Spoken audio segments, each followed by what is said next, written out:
term Islamic terrorism, which the president refuses to use, even though there seems to be quite a bit of it. If you look around the world, certainly it's there. There's something going on, but it seems so sad that a whole group of people have to be blamed. But it does seem to be happening a lot, Bill, and whether it's here or in other countries, it certainly is there, and there is a form of Islamic terrorism. President Obama refuses to use the term, and nobody can quite understand why. Yeah, all right, folks. Joining us now is Jeffrey Lord, contributing editor to the American Spectator, former aide to Jack Kemp and President Reagan, and his viral piece, Yes, Trump Can Win.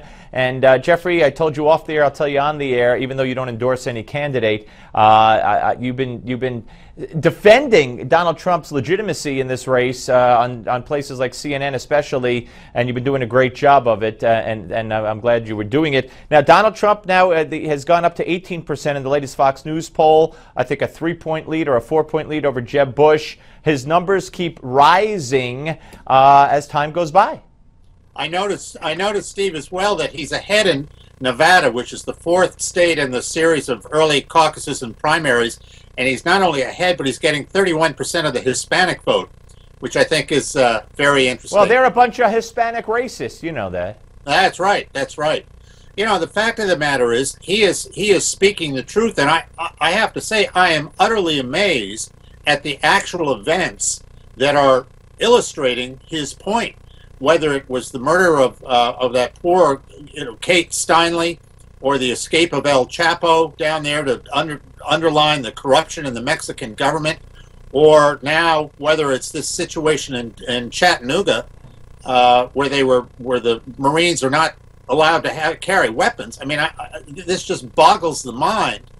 And they were killed by an immigrant who came over here from Kuwait, and as I now understand from a Wall Street Journal story just a little bit ago, that they found out that he was in Jordan last year for 7 months, and they're still trying to figure out what else he was doing while he was there. I mean, this is mind-boggling. These events are illustrating exactly why Donald Trump is gaining so much steam out there. Yeah, no, I couldn't agree with you more.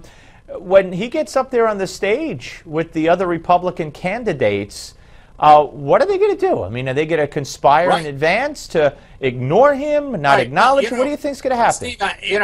Steve, it really amazed me. In the beginning, there were some people who said, oh, well, they shouldn't go on the stage. And some Republican donor was saying, well, he was going to see if he could start up a thing to get the others to say no. The fact of the matter is, if they can't handle Donald Trump on that stage, they have no business being in the Oval Office, where they would have to deal with Vladimir Putin and all the rest of the world. I mean, let's go here, guys. If you can't understand how to deal with this stuff, and understand, quite frankly, that he has brought this issue front and center. I mean, that's what leadership is all about.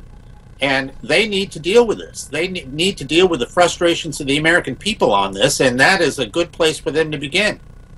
Yeah, no, I couldn't agree with you more. Absolutely. All right, let's turn our attention to the shooting and the reaction, which we've been talking about throughout the course of this show, and the president's response, to me, lack of passion.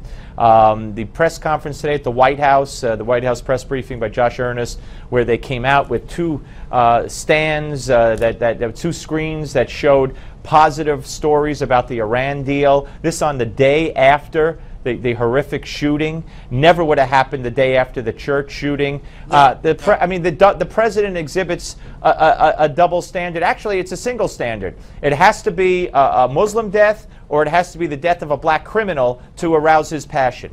That's right. That's right. I mean, it is mind-boggling what goes on here and the double standard. You're absolutely right. I mean, if this were Michael Brown, he'd have representatives at the funeral. But it comes to Kate Steinle. I mean, is he going to have people?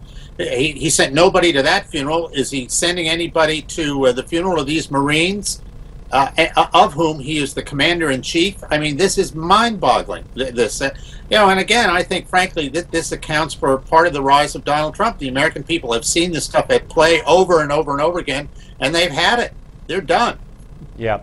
Hey, again, keep up the good work, Jeffrey. I know you got a piece that you're writing about this whole reaction to the shooting, and let's hope that the Congress or whoever has to acts, and they let these men and women defend themselves by carrying weapons. because the insanity just will continue otherwise. Thank you very much, Jeffrey. Thanks, Steve.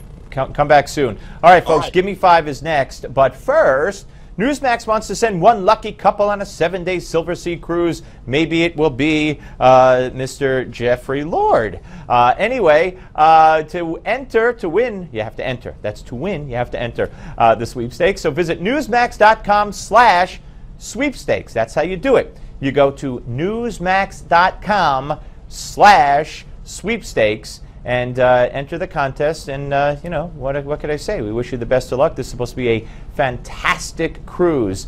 All right, we're coming back with Give Me 5, the end of the show. Don't go away.